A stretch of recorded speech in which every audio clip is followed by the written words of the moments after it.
Phil, how excited are you just to get back on the mound? Very excited. It's been a long time coming, and I feel like I have some things to make up for in the first month that I was here, and I'm looking forward to the first step of doing that and helping this team win here in the second half. On the DL since April 15th, does that feel like an extraordinarily long time ago?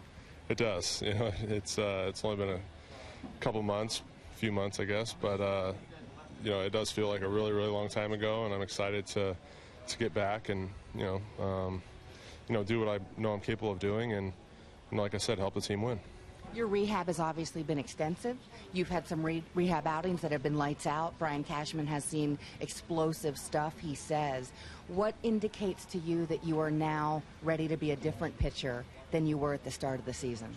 Well, from my first rehab start, and even dating back to my first sim games or whatever in Tampa, the velocity was good. And from then it was just a matter of locating. And 2 starts ago, my location wasn't great, and last start it was a lot better. And Cash was there and saw it, and they obviously made decisions among themselves and decided I was ready to go. So I talked about this before, the corresponding moves with Nova being sent down and things like that. It's never a fun thing to deal with, but unfortunately there's only so much room on the roster, and you never like to see stuff like that happen. But on the other hand, I'm very excited to get back.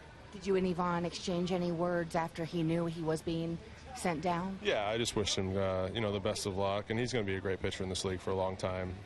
I was on the other side of it when Chien-Ming Wang came back from injury a few years ago, and ended up going to the bullpen, and things always find a way of working themselves out. So everyone just has to kind of create their own path, and I know he's going to be fine, and I have a feeling we're going to rely on him before the season's over. You and the Yankees have talked about shoulder fatigue, possible dead arm, and then some shoulder inflammation. Have you ever put your finger on a time that you sustained any injury, or what might have contributed to the situation where your velocity simply wasn't there, or can it simply remain a mystery? Would you be okay with it simply being something you can't explain? As long as I'm pitching well now, then I have no problem with it remaining a mystery. It was. I've never been through anything like this before, so it was certainly a first for me, and I think a first for a lot of the people that were dealing with me. So, one little thing in my shoulder could make the difference of a few miles an hour, and at this level, that's a big difference. And all I know is now I feel good, and my stuff's there, and as long as I don't have any more of these hiccups, I have no problem with not knowing what it was. So. Do you feel like you have something to prove? Absolutely. I've had some injuries in the past, and last year I felt like it was a big step for me, and even in the second half I didn't pitch as well as I would have liked. So compound that on top of the fact that I didn't pitch well coming into this year, and I really feel like this is an opportunity for me to make up some time and really prove that I belong here and that I can get guys out at this level. Is it important to you to get this one start before the All-Star break, and then, even though it's fewer games than half, obviously after the All-Star break, considered the second half of the season, you can really focus on that over the All-Star break? Yeah, I mean, I'd really like to have a really good start tomorrow, obviously, and then carry that into after the break, get some good work in over the All-Star break, and really get that confidence back and get going again. And, I have no doubt I will. And, I'm just really looking forward to it because it's been such a long time coming. And, leaving on such a sour note, going on the DL with those bad starts and knowing that I had more in me, but it just something wasn't right. And, I'm just really looking forward to this. What's your feeling in terms of stuff that we'll see from you in this first start back? Well, stuff's going to be good. I think the biggest key for me is just going to be controlling adrenaline. Jeet said last night it felt like opening day for him coming back. It's probably going to feel the same way for me. And so that's going to be the biggest thing, is just making sure I can take some deep breaths, locate the baseball, and from there I feel like, if I can get the first few innings underway and really control my emotions, then everything will be fine. A couple quick ones before we let you go. You watched an awful lot of baseball over these last couple months, and by watch, I mean watched. Can you learn anything from watching? Absolutely.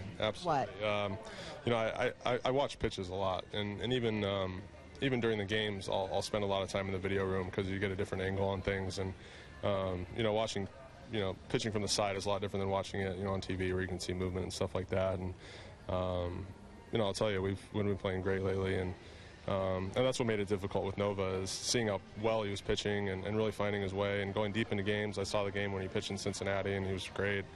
So that's always the difficult part, But yeah, I learned a lot, and hopefully I can incorporate some new things along the way. I've been messing around with a couple little things in the minor leagues, so maybe we'll get a little sneak peek of that tomorrow. You want to keep it a surprise? Yeah, maybe. One last thing. You want to tell us? Just a couple of things. You can watch for it, and you can tell me what you think. Yeah. Okay. We will let you know. And one last thing. With Bartolo Colon and Freddy Garcia, veterans, I would think that, I'm not saying you would adopt their style, either one of them, but I would think you could take something from them. The great command Bartolo obviously takes into every start, and the way Freddy knows how to pitch. Am I right about that, as you've been watching? Absolutely. I mean, Bartolo's been a revelation this year. I mean, I saw him pitch 3-4 years ago in AAA, and he was barely cracking 85, and now he's adopted this new front door two-seamer he throws, and obviously throwing mid-90s like he was back in the day. So it's been really great to watch him pitch. And then I watched Freddy when I was a kid. I'm not trying to age him or anything. He'll appreciate that. I mean, he was a mid-high 90s guy as well, and it's just really nasty stuff. So just to see the way he's kind of evolved, and then Bartolo on the other hand is evolved in a different way. So it's been great, and you got to credit the front office for going and finding those guys and making those moves, because without them, who knows where we'd be right now. Will the whole family in Southern Cal be watching, including parents Phil and Dory, and also your grandmother? Absolutely. They never miss a beat. My dad even watches games when I'm not pitching, so there's no doubt he'll be watching. We look forward to it. Phil, thanks so much, and good luck to you. Thanks, Kim.